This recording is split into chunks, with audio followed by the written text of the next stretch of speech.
What's up, Skull Nation? It's Victor here from Report Vikings, and I've got something juicy for y'all today. We're talking about a young quarterback with serious upside, possibly becoming available, and guess what? The Minnesota Vikings might be ready to pounce. I'm talking about none other than Shedeur Sanders. Yeah, that Shedeur, Daion's son, the Colorado gunslinger. There's a real chance he could be on the move after just one season with the Browns. So let's break this down, talk about what's going on in Cleveland, what it means for Shedeur, and why the Vikings need to get aggressive right now. But before we get into all that, hit that like button, subscribe to the channel, and drop a skull in the comments to let me know you're locked in. Alright, here's what's going down. The Cleveland Browns, yeah, the same team that's been searching for a franchise QB since like the Jurassic era. They drafted two quarterbacks this year, Dillon Gabriel in the 3rd round and Shedeur Sanders in the 5th. Now, you'd think they'd want to develop these guys, right? Not exactly. According to multiple reports, including a piece from Pro Football Network, Cleveland might already be ready to move on from both Sanders and Gabriel after just one season, 1 year. Why? Because some projections have the Browns finishing with the worst record in the league and using the #1 overall pick to draft Clemson's Cade Klubnik, who, by the way, went nuclear last year with 3,600 passing yards, 36 touchdowns, and just 6 picks. So, if that happens, Cleveland's basically saying, thanks for the cup of coffee, Shedeur, we're good. Which brings me to this. If the Browns are really ready to dump Shedeur, a 5th round pick, mind you, the Vikings should absolutely be picking up the phone. Let's be honest, Shedeur Sanders is way more talented than his draft slot suggests. He got pushed down the board for a lot of reasons, some fair, some not, but the kid can ball. Let's look at the numbers from his college career at Colorado. 3,230 passing yards, 27 touchdowns, only 3 interceptions in his final year. Completion rate, over 69%. And he did that behind one of the worst offensive lines in college football. Dude was getting hit on every other snap.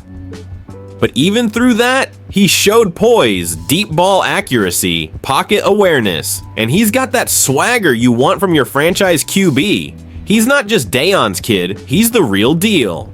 Now let's talk fit. You drop Shedeur into a Kevin O'Connell system, a system that gets QBs into rhythm, that uses motion, quick reads, spacing, and suddenly you've got a quarterback that can thrive. And more importantly, he'd have time to develop behind JJ McCarthy. No pressure to start right away, just learn, grow, and get coached up. I mean, imagine this QB room, JJ McCarthy, our future franchise guy. Shedeur Sanders, high upside, low risk project with starter potential. That's not just insurance, that's smart team building. And remember, with McCarthy still unproven, having another young QB in the room who can legitimately compete down the line is just good planning.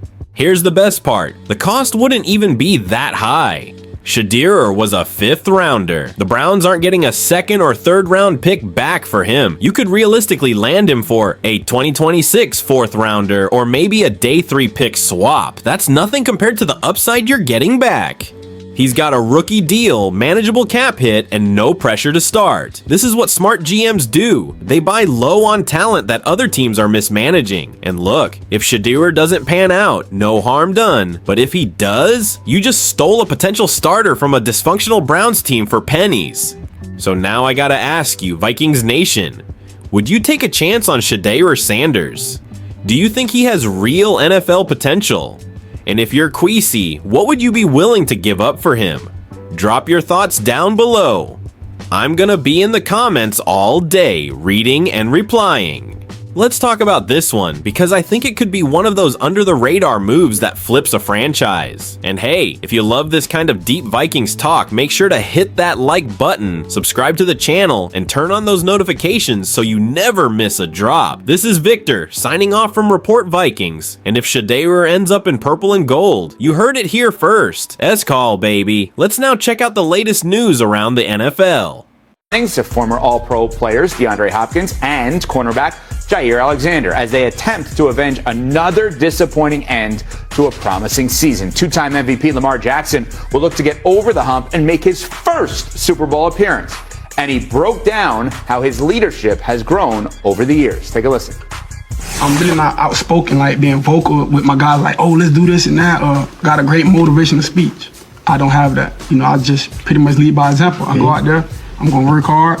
I expect that out of you. But as I've been growing in the league, It's like, nah, you got to talk to the guys. Coaches and stuff like to tell me, like, talk to the guys. I'm like, all right.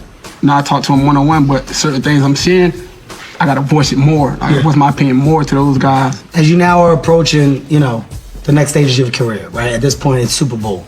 Super Bowl is the big conversation for you. I mean, how close do you feel you are to getting to that stage of completion? We're extremely close. As I've been getting older in the league, like I said, my mindset has been different, and the game has gotten a lot easier for me.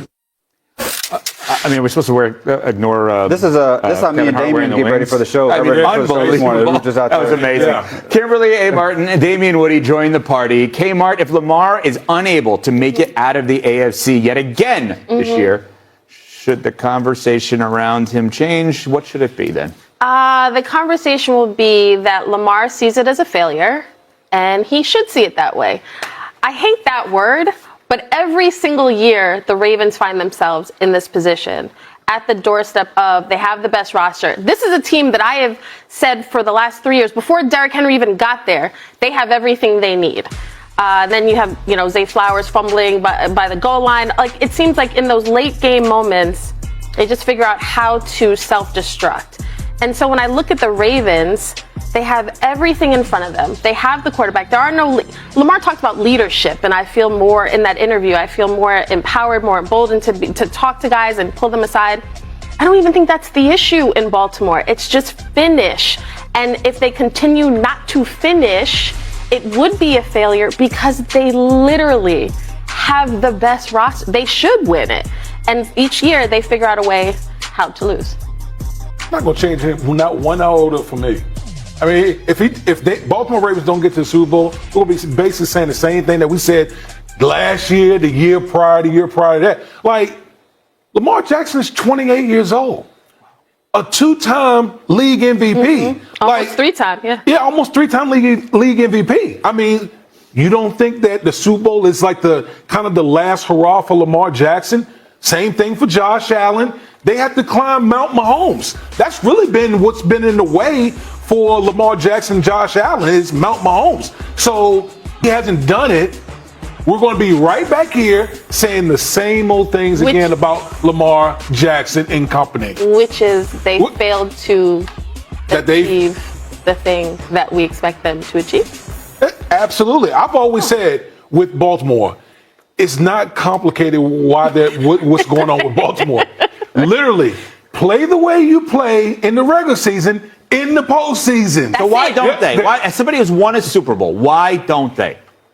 Sometimes, the moments get too big for guys. I mean, when you watch the Baltimore Ravens, they do a lot of uncharacteristic things. Mark Andrews, like literally dropping the ball at the goal line. Zay Flowers crossing over the goal line, ball fumbling the ball. Stuff like that you don't usually see out of the Baltimore Ravens in the regular season, but for some reason it rears its ugly head in the postseason. That's what they got to do. They just got to play the way they play in the regular season into the postseason. Right now, Lamar Jackson winning a Super Bowl feels inevitable. I still feel that inevitability of it. It feels like something that is bound to happen just by how great he is and how great his teams are.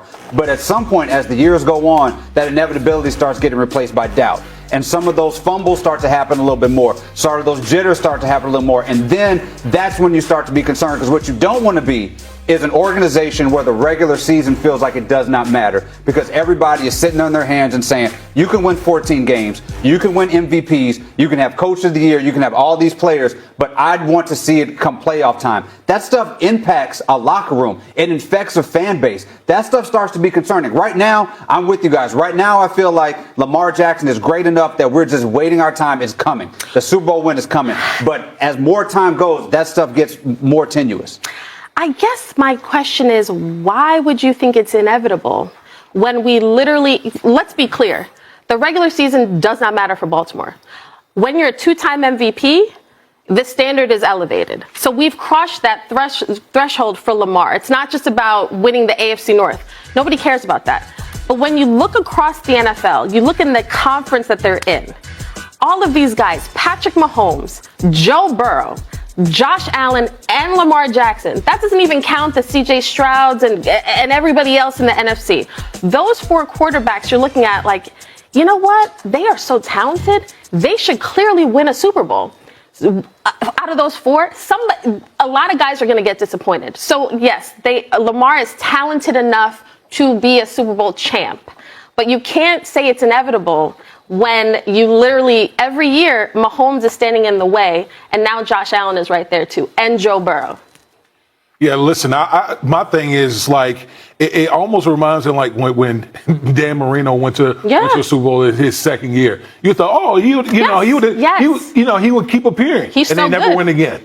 I just think like, listen, the conversation with Lamar, if he doesn't reach it at this point, is okay. It's just another disappointment, but he's still 28.